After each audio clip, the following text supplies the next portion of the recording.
అలానే మిసెస్ రావు ప్రభుత్వ ఉద్యోగం వస్తే చాలు ఇక జీవితం సెటిల్ అయిపోయినట్టే. జీవితంలో పని చేయాల్సిన అవసరం లేదు.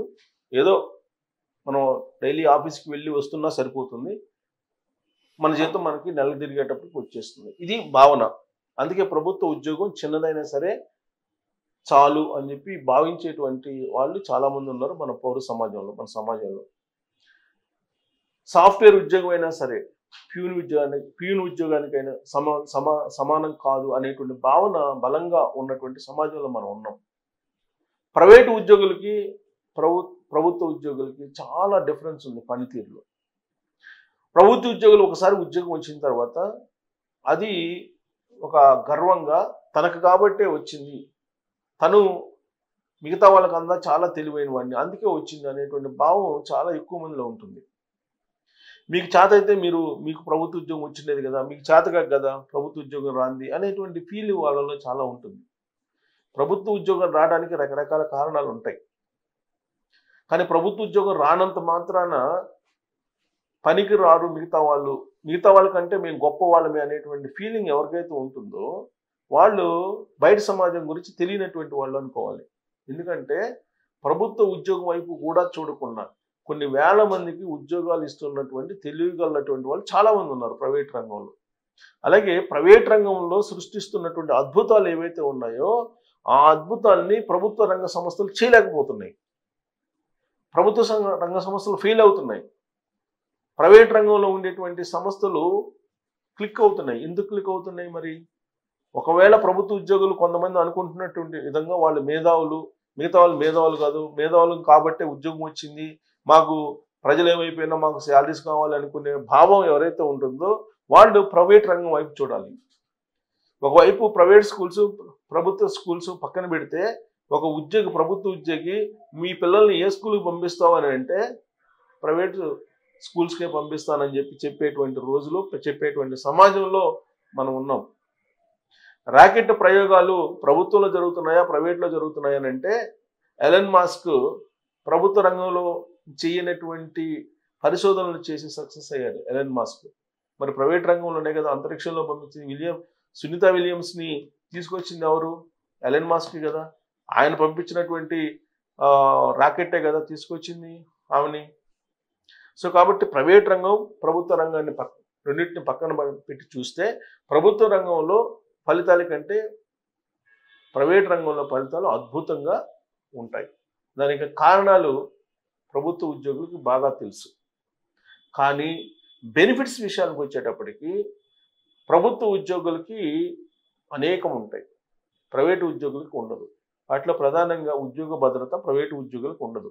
కానీ ప్రభుత్వ ఉద్యోగులకు ఉంటుంది, ప్రైవేటు ఉద్యోగులకు ఉండదు. ఉద్యోగ భద్రత అనేది ప్రైవేటు ఉద్యోగులకు ఉండదు. అలాగే ప్రభుత్వ ఉద్యోగులకు ఉద్యోగ భద్రత ఉంటుంది. అందుకే వాళ్ళు కరప్షన్ చేసినా, పని చేసినా, చెయ్యకపోయినా దాన్ని పెద్దగా పట్టించుకోరు. ప్లస్ హైరార్కీ తోటి కొంచెం బాగుంటే చాలు, జీవితాంతం తిన్నామా, పడుకున్నామా, లేచామా, ఇదే ఎక్కువ మంది. అందరిని కాదు సుమా, ఎక్కువ మంది.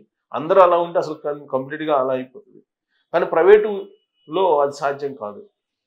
ఎప్పటికప్పుడు మీ పర్ఫార్మెన్స్ని చూపించుకోవాల్సిందే, మీ క్రియేటివిటీని చూపించుకోవాల్సిందే, మీ టాలెంట్ని చూపించుకోవాల్సిందే. లేదంటే ఎంత పెద్ద పోస్ట్లో ఉన్నటువంటి వాళ్ళైనా ఖచ్చితంగా బయటికి పోవాల్సిందే.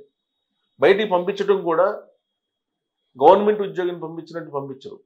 ఇక్కడ నిర్దాక్షిణ్యంగా పంపిస్తారు. గవర్నమెంట్ ఉద్యోగిని చాలా గౌరవంగా అన్ని రకాలుగా బెనిఫిట్స్ ఇచ్చి పంపిస్తారు. కానీ ప్రైవేట్లో అలా ఉండదు.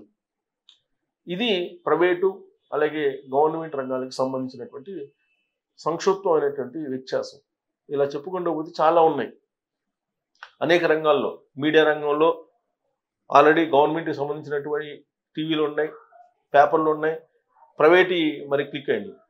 అలాగే అన్ని రంగాల్లో ఉన్నాయి, ప్రతి రంగంలో ఉన్నాయి. ప్రైవేట్ ఉంది, దానికి ప్యారలల్గా గవర్నమెంట్ ఉంది.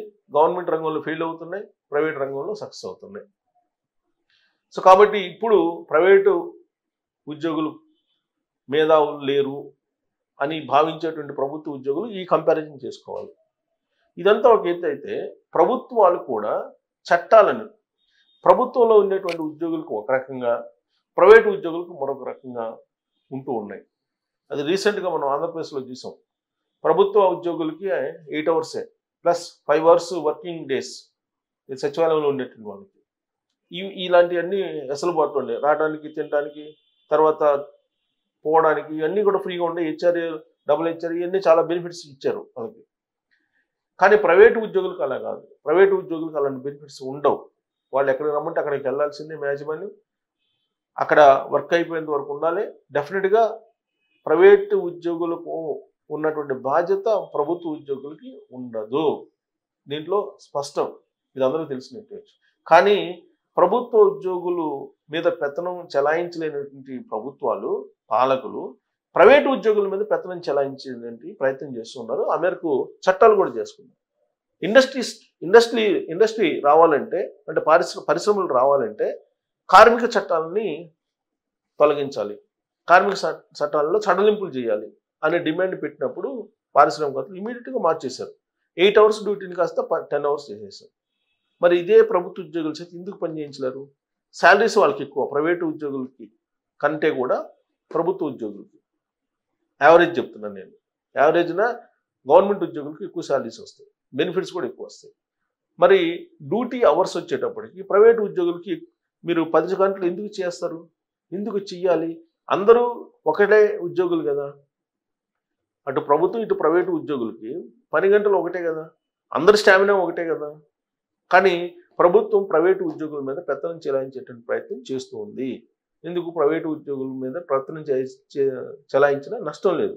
ప్రభుత్వ ఉద్యోగుల మీద ఒకవేళ పెత్తనం చెలాయిస్తే వచ్చే ఎన్నికల్లో ఏమన్నా దెబ్బతీస్తారేమో అనేటువంటి ఒక ఆందోళన అనమాట. అందుకే ప్రైవేటు ఉద్యోగులకి ఒక కార్మిక చట్టాలు ఉండేటువంటి భద్రత అవన్నీ తీసేశారు.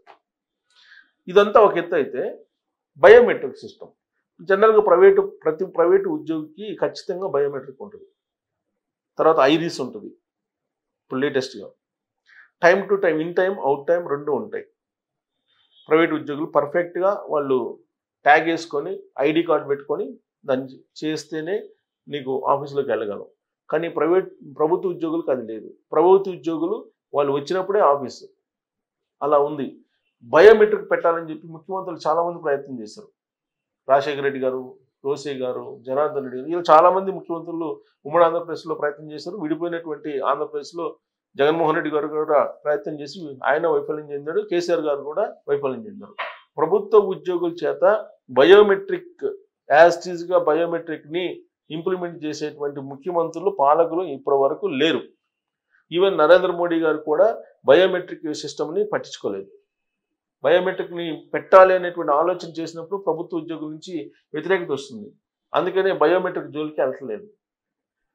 ఐరిస్ పెట్టాలని జగన్మోహన్ రెడ్డి గారు ప్రయత్నం చేశారు, కానీ ప్రభుత్వ ఉద్యోగులందరూ కూడా వ్యతిరేకించారు. దాని మీద ఇప్పుడు కోర్టుకి వెళ్తే సుప్రీంకోర్టు ఏం చెప్పిందంటే, బయోమెట్రిక్ ఖచ్చితంగా ప్రభుత్వ ఉద్యోగులకు కూడా పెట్టాల్సిందే అని చెప్పి ఒక సంచలనమైన తీర్పు సుప్రీంకోర్టు ఇచ్చింది. కనీసం సుప్రీంకోర్టు తీర్పు ఇచ్చిన తర్వాత అయినా సరే ప్రభుత్వ ఉద్యోగుల చేత బయోమెట్రిక్ పద్ధతిని అలవర్చాలి పాలకులు. ఆ దిశగా కూడా ధైర్యం చేయలేకపోతున్నారు. మరి సుప్రీంకోర్టు ఇచ్చినటువంటి ఆర్డర్ ఏంటనేది చూద్దాం. సుప్రీంకోర్టు ఒక సంచలనమైన ఆర్డర్ ఇచ్చింది. ఇది సుప్రీంకోర్టు ఇచ్చింది, బయోమెట్రిక్ హాజరు. ఇక్కడ ఉంది, బయోమెట్రిక్ హాజరు ఏర్పాటుకు ఉద్యోగుల సమ్మతి అవసరం లేదు. ఇక్కడ చూడండి, క్లియర్గా ఇచ్చింది.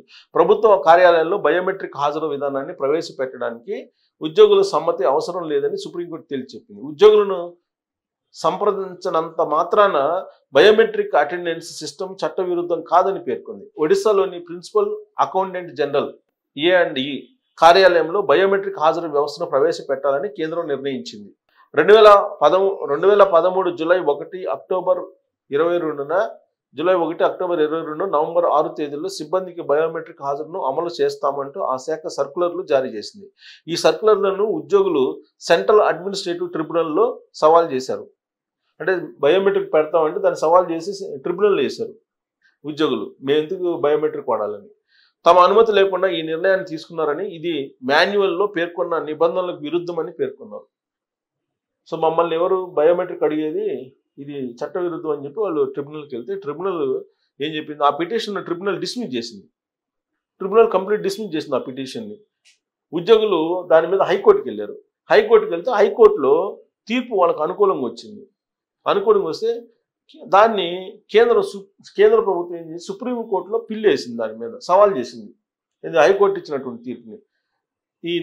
దాని మీద సుప్రీంకోర్టు ఏం చేసిందంటే నిబద్ధతతో పనిచేసే వాళ్ళకు బయోమెట్రిక్తో ఇబ్బంది ఏంటని సుప్రీంకోర్టు ప్రశ్నించింది.